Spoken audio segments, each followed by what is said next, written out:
Hey guys, welcome back to my new video. In today's video, I'm going to show you how to install VirtualBox and how to install Ubuntu, which is basically Unix. So without any further ado, let's get started with the video. Guys, watch every part of this video very carefully. That is because if you miss out on any part, it might be difficult for you to install the process completely. So without any further ado, let's get started. So the first thing you have to do is open your Google Chrome browser and search for download VirtualBox. So once you search for download VirtualBox, so you'll have to click on the first link, which is basically an Oracle based product. So once you're on this home page, click on the download section if you don't find the home page. So once you're on the exact home page, you just have to click on Windows host. So this is basically a link which will download your VirtualBox app. So this is highlighted in blue text. Once you click on the link, the download will automatically start processing. So once your download is completed, you'll have to download another file, which is Ubuntu. So you just have to click search for download Ubuntu. So once you've searched for download Ubuntu, the first link is what you'll have to download. So this is basically Ubuntu's official website. And guys, as you can see, this is the version that you'll have to download. This is Ubuntu 20.04.2.0 LTS. LTS is nothing but long-term support. So this is going to give you at least 2 to 3 years of support. So once you click on download, your download will start processing. So as you can see, the download has started processing. I'll just cancel this download. That is because I already have it downloaded. So now let me just go to my download section and start with the installation process. So the first thing you'll have to install is the VirtualBox app. So you just have to double click to install the app.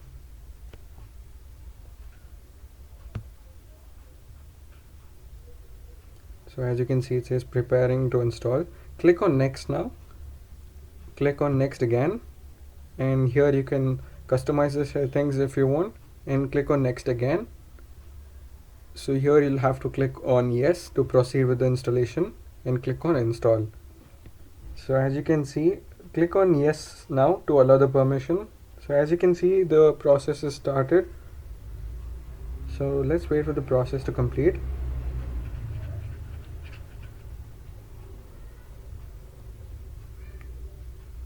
So now the VMware, the VirtualBox application has been installed. Now let us click on finish. So this is basically going to start the application directly. You don't have to start the application manually. So let's wait for the application to launch. So as you can see, the application has been launched. Here you'll be able to find your previous installed apps in the VirtualBox app. So if you've installed Ubuntu, or if you have installed any other operating system previously, and if you would have deleted or uninstalled the VirtualBox app, it will still be there in the VirtualBox app. It will directly optimize the previously installed operating systems. So these are the previously installed operating systems that I had. So if you want to install a new Ubuntu OS, all you have to do is click on new. So here in the option new, click on new, and here just type in the operating system name that you want to enter. So for my case, it is Ubuntu 3 because this is the third time I'm installing it for the demo purpose. So here, as you can see, it has default set to Linux. So this is smart enough to analyze the operating system, and here it will directly analyze my bit. So my operating system is based on 64-bit. Now all you have to do is click on next. So here you'll have to allocate the memory size that you will authorize to allocate in the Ubuntu operating system. So let it be set for default, and now let us continue. Here in the hard disk, click on create, and now let this settings be on default. VirtualBox disk image, next, and here you just have to keep it at default, which is dynamically allocated. Click on next again, and here you'll be able to find file size and the location size of the file. Just let it be set to default, and now click on create. So once you click on create, Ubuntu 3 has been created. Now what you have to do is click on settings, and here in the settings you'll have to go to advanced. Here you'll find two options, which is shared clipboard. So all you have to do is select bidirectional and drag and drop. Keep it set to bidirectional as well. So what this will help you do is, if you have to copy and paste anything from your host operating system, which is the Windows that you're using, to the Ubuntu operating system, this will help you copy paste the files that you want. So this is another feature that you'll be able to use. And here you have system option. So what happens in the system option is, Ubuntu is default set to one CPU, whereas you can allocate up to 4 CPUs. So as you can see, the green line here is the CPU alert. So if you cross the green line, there are high chances that your performance of the main host CPU, the main host operating system, might go low. So I recommend you to keep it under the green line itself. And the last thing that you'll have to do is go to storage. In here, under the controller IDE, where it says empty in a disk or disk icon, here on the right hand side where it says optical drive, you'll just have to click on the CD option. So once you click on the CD option, you'll have to again click on the choose a disk file. So once you click on choose a disk file, here you'll be able to see the downloaded Ubuntu operating system.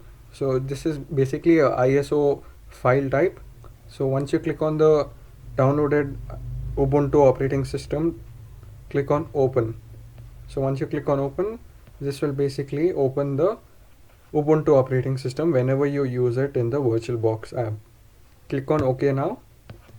So as you can see, this has now been set up completely. Now let us set up the operating system. So all you have to do is click on start. So once you click on start, this will start processing the boot up, and now we'll have to start with the installation process. So as you can see, now it will show you the disk allocation, meaning the downloaded file from where you've downloaded it. It will show you your location. Click on start. So once you click on start, this will basically start the VirtualBox, and it will redirect you to the installation process of Ubuntu. So now let us start up with the installation process. So as you can see, this is basically checking the disk.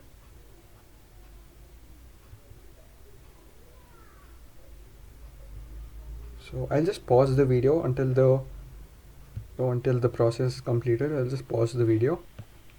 So guys, once you're done with the disk checking process, you'll find this window. So this is basically a window from which you can select the installation language, and here you'll find an option of trying Ubuntu and installing Ubuntu.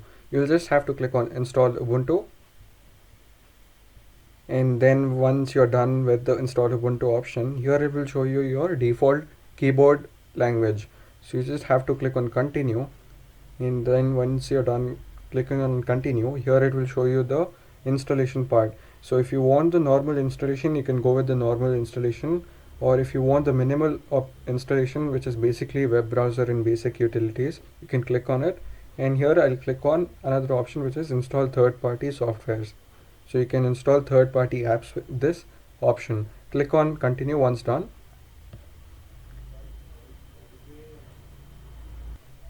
So guys, after you click on the continue process, here it will show you the installation type. So guys, you don't have to worry about the disk erase option here. This is not going to erase any part of your disk or any programs or any files of your disk. This is basically getting installed on a virtual box. So this is not going to erase any part of your disk. So once you click on install now, you will again get a prompt telling you that this is going to erase some part of your disk, but it's not gonna erase any part of your disk. So you just have to click on continue. So guys, once you click on continue, this is basically going to ask you your physical location, where you're located. Once you're done with the location part, you just have to click on continue.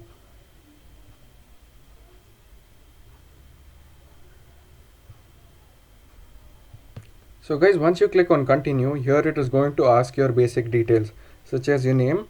So you just have to enter your name here. I'll enter mine. And if you don't want this virtual box to appear, you just have to cancel it. And here you have to pick your username. So you can't use a capital letter in the start. And here you'll have to enter the password. So guys, I recommend you to enter a strong password.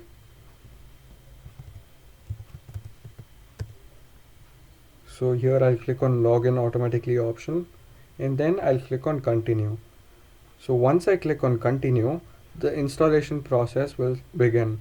So this is going to copy the files and install all the required files to be running the Ubuntu or operating system. So now I'm just going to pause the video and directly going to show you the final installation process. So guys, the installation has been completed, and this is how Ubuntu operating system looks like. And guys, there is one more thing that I would like to conclude with.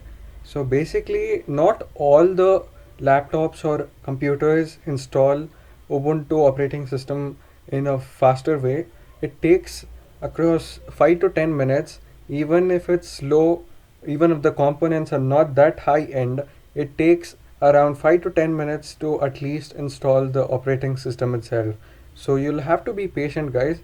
If you have a faster computer or a faster laptop, it might even take you less than 5 minutes to install the entire operating system. So you'll have to just be patient. You'll have to let the process to complete so that you don't miss out on any files. And guys, once you're done with the installation, this is how Ubuntu operating system looks like. So you'll be able to access everything. So as you can see, you have text editor. So this is basically my previous search histories. So you have all the apps. You can even download extensions. You can even download other apps from the app store. And here you can see there is terminal. So this is basically where you'll have to execute the commands. So now let me exit. And guys, that was it for the video. My main topic here for the video was to solve an issue where you guys were finding it difficult to install the operating system or to install and use the VirtualBox app. I hope this video helped you solve those problems. I hope this video helped you with everything else related to the installation process. And guys, that was it for the video. If you have any questions about this video, feel free to ask me down there in the comment section. I'll be glad to solve each one of your questions. And guys, make sure to subscribe if you're new to my channel and to not miss out on any content further. Guys, that was all for the video. Thank you for watching it till the end. So now let me just power off and exit the